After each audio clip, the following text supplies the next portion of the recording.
안녕하십니까. 이어령입니다.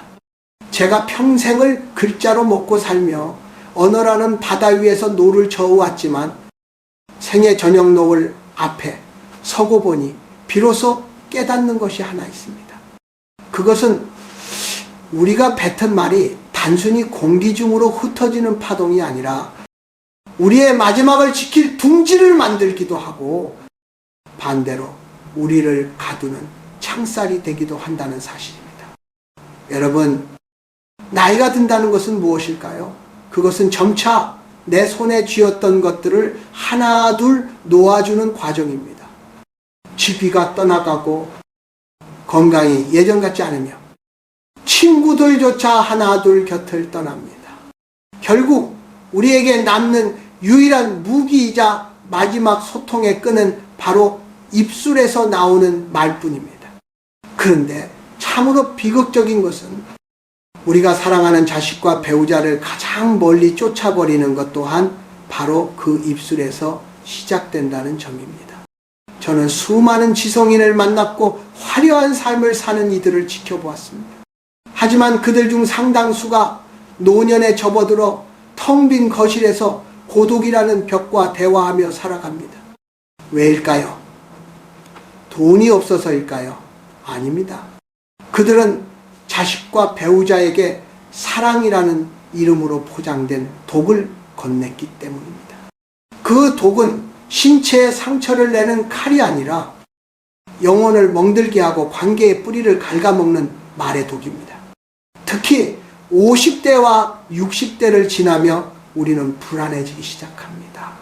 내가 잊혀질까봐, 내가 더 이상 쓸모없는 존재가 될까봐 두려워지죠.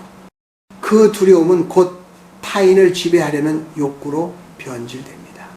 그래서 우리는 젊은 시절보다 더 날카롭고 더 권위적인 말을 내뱉게 됩니다.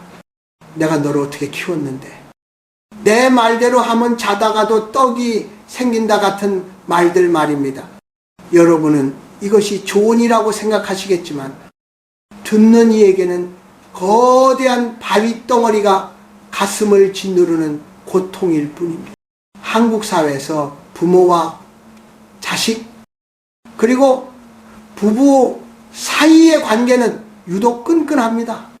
하지만 그 끈끈함이 때로는 서로를 질식시키는 올가미가 되기도 합니다. 제가 오늘 여러분께 전하고자 하는 이야기는 단순히 말을 예쁘게 하라는 도덕적인 훈계가 아닙니다. 이것은 당신이 인생의 마지막 페이지를 넘길 때 곁에 누군가의 온기가 남아있게 할 것인가, 아니면 차가운 정적만이 감돌게 할 것인가를 결정짓는 생존의 지혜입니다. 저 역시 한때는 내 지식과 경험이 정답이라 믿으며 타인을 가르치려 들었습니다. 하지만 병상에 누워 죽음과 대면해 보니 그 모든 옳은 소리들이 얼마나 공허한 소음이었는지 보이기 시작했습니다. 진정한 관계의 완성은 내 말을 관철시키는 것이 아니라 내 안에 독소를 비워내고 그 자리에 상대방이 숨 쉴 수 있는 공간을 마련해 주는 것입니다. 지금부터 제가 말씀드릴 두 가지 종류의 말은 예수 이후에 당신을 외로운 섬으로 몰아넣는 가장 위험한 무기들입니다. 만약 당신이 오늘 아침에도 자식에게 혹은 배우자에게 이 말을 내뱉었다면 당신은 지금 자신의 노년을 고립시키고 있는 중입니다. 부디 이 이야기가 당신의 굳게 닫힌 마음의 문을 두드리는 작은 노크가 되기를 바랍니다. 우리가 가장 흔히 범하는 오류는 무엇일까요? 그것은 바로 내가 베푼 것을 사랑이라 부르면서 머릿속으로는 정밀한 계산서를 쓰고 있다는 사실입니다. 특히 평생을 자식과 가정을 위해 헌신해온 우리 한국의 부모님들은 노년에 접어들며 보상심리라는 거대한 파도에 휩싸이곤 합니다.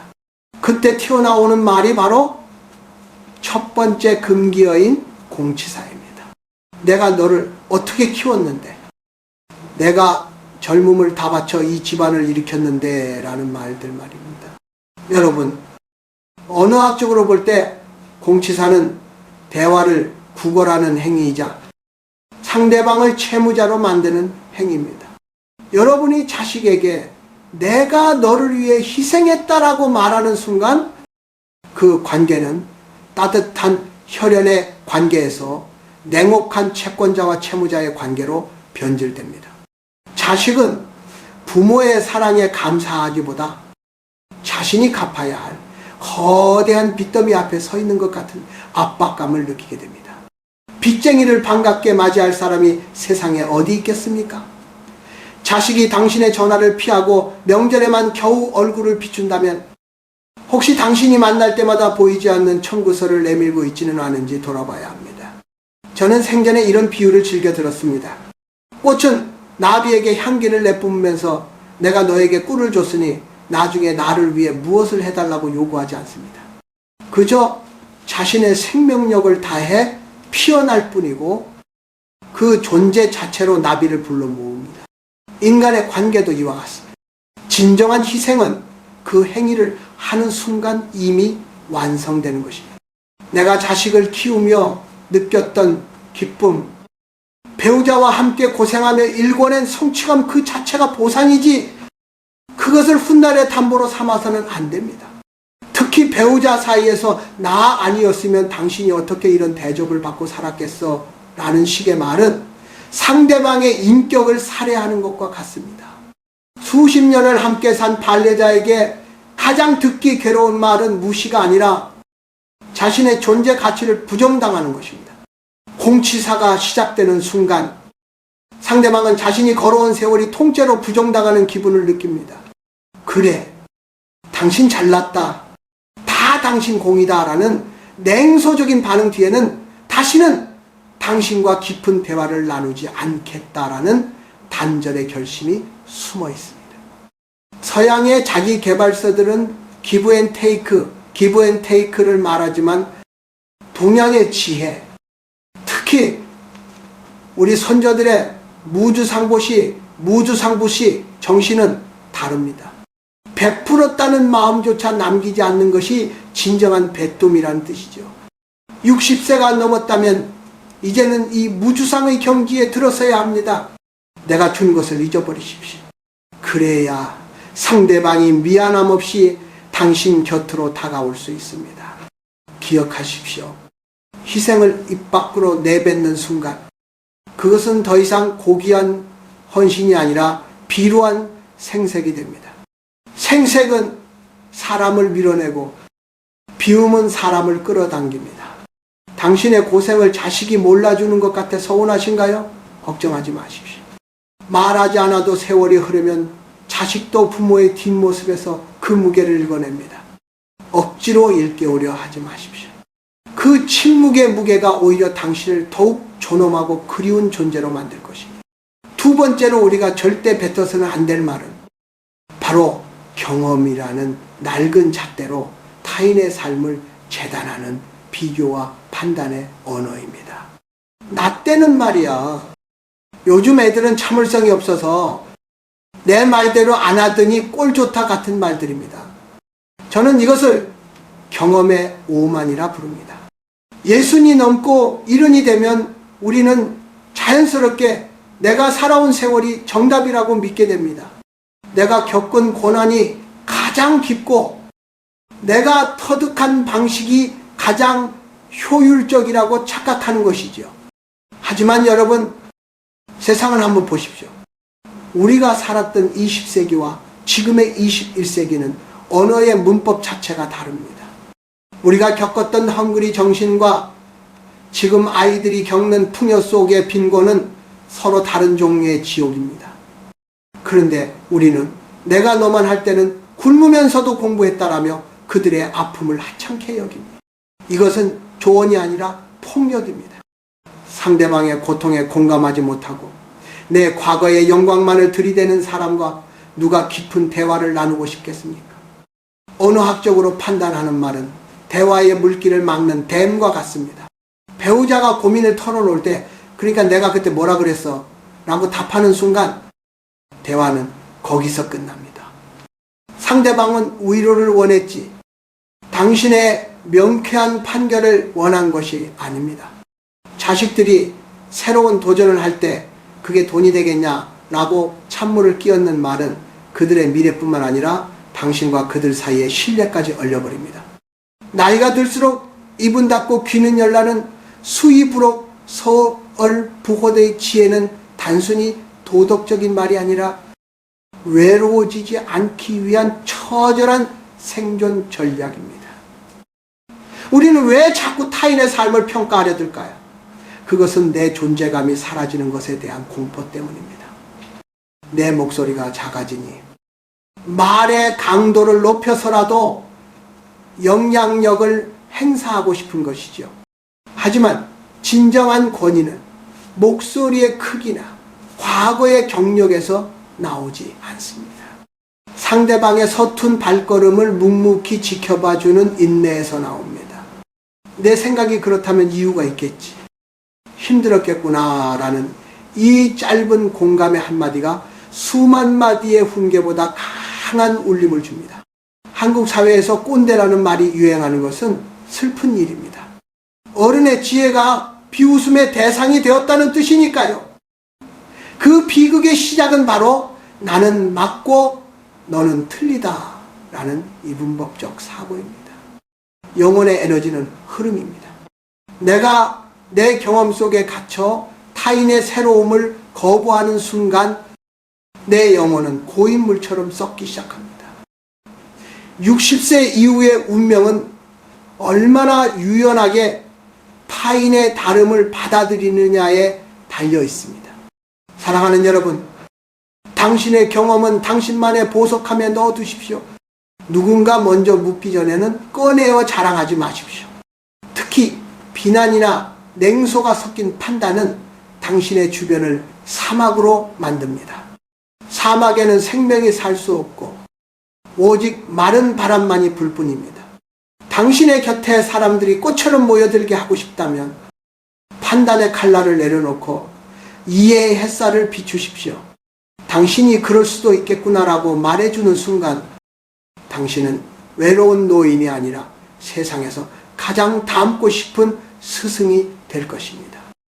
우리는 평생을 무언가 말해야 한다는 강박 속에 살아왔습니다.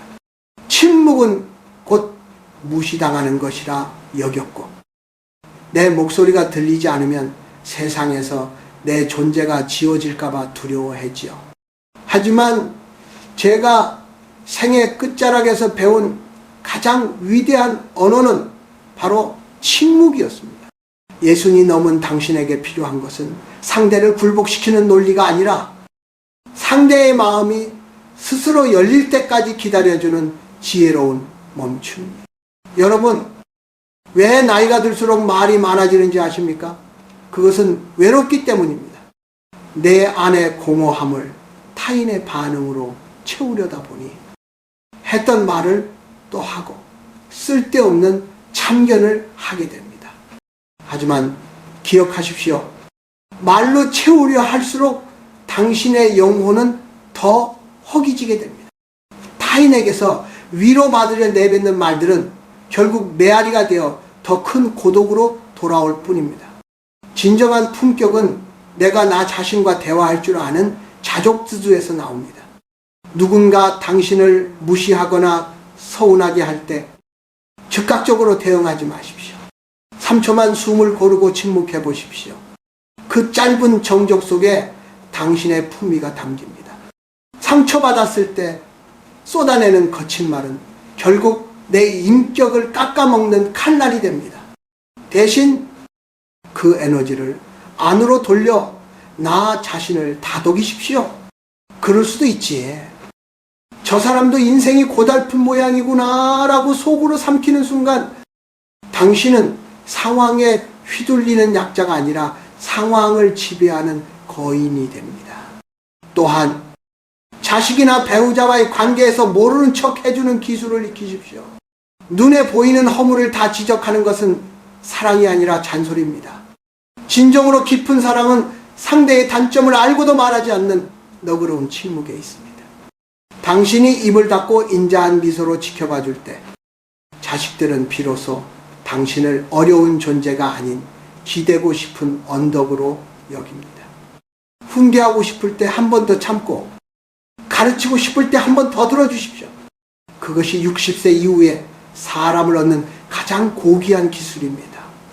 고독을 두려워하지 마십시오. 고독은 형벌이 아니라 비로소 나 자신과 마주할 수 있는 축복의 시간입니다. 타인에게 쏟았던 관심을 거두어 당신의 내면을 가꾸는 데 쓰십시오. 책을 읽고 명상을 하고 자연의 소리에 귀를 기울이며 혼자서도 충만한 시간을 보낼 수 있을 때 당신의 말에는 비로소 무게가 실립니다. 스스로 빛나는 사람 곁에는 말하지 않아도 사람들이 모여들기 마련입니다. 언어는 그릇과 같습니다. 너무 많이 담으려 하면 넘쳐서 흐려지지만 적당히 비워두면 맑은 울림이 납니다. 당신의 입술을 아끼십시오. 꼭 필요한 말이 아니라면 침묵의 금식 진실을 해보십시오. 당신의 침묵이 깊어질수록 당신의 영혼은 맑아지고 그 맑은 기운이 당신의 노년을 고독이 아닌 고요한 평온으로 이끌어줄 것입니다. 침묵은 패배가 아닙니다. 그것은 세상의 소음 속에서도 나를 지켜내는 가장 강력한 승리입니다. 이에 긴 여정의 마지막 장을 덮으려 합니다. 사랑하는 여러분, 인생이라는 무대 위에서 주인공으로 달려온 그 뜨거웠던 시간들이 지나고 이제 우리는 무대 뒤편에 고요한 숲으로 걸어 들어가고 있습니다. 제가 평생을 언어라는 숲속에서 헤매며 찾아낸 마지막 진실은 이것입니다. 우리가 남기고 가는 것은 우리가 가진 재산도 우리가 이룬 업적도 아닙니다. 우리가 떠난 자리에 남는 것은 바로 우리가 내뱉었던 말들의 온기입니다. 죽음의 문턱에 서서 돌아보니 세상의 그 어떤 지식보다 강한 것은 용서였고 그 어떤 논리보다 아름다운 것은 수용이었습니다. 예순이 넘고 이른이 된 당신에게 남은 시간은 타인을 교정하고 가르치기에 너무나 짧고 귀한 시간입니다. 그 시간을 공치사로 낭비하거나 판단의 칼날을 휘두르며 보내지 마십시오.